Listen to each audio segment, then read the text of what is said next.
கரூர் வேலுச்சாமிபுரத்தில் தாவேக பிரச்சார கூட்டத்தில் நெரிசல் ஏற்பட்ட இடத்தில் சிபிஐ அதிகாரிகள் இரண்டாவது நாளாக நவீன கருவி மூலம் ஆய்வு செய்து அப்பகுதியில் விசாரணை மேற்கொண்டனர்.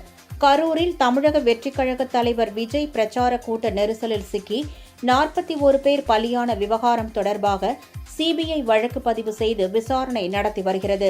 சம்பவம் நடந்த வேலுச்சாமிபுரத்திற்கு சென்று 3D லேசர் ஸ்கேனர் மூலம் அளவிடும் பணி மேற்கொள்ளப்பட்டது. இதன் மூலம் கூட்டம் நடந்த இடத்தின் அளவும் அதில் எத்தனை பேர் பங்கேற்க இயலும், அளவுக்கு அதிகமாக எவ்வளவு பேர் அங்கு திரண்டு இருந்தனர் என்பதையும் ஒப்பிட்டு பார்த்தனர். தொடர்ந்து இரண்டாவது நாளாக தரைக்கடை வியாபாரிகள் மற்றும் பொதுமக்களிடம் சம்பவம் நடந்தது குறித்து விசாரணை மேற்கொண்டனர். மேலும் கடை உரிமையாளர்களிடம் தங்களது கடைகளில் சிசிடிவி கேமரா பதிவுகளை தங்களிடம் வழங்கும்படி கேட்டுக்கொண்டனர். சிபிஐ அதிகாரிகள் ஆய்வு காரணமாக கரூர் ஈரோடு சாலையில் போக்குவரத்து தடை செய்யப்பட்டது.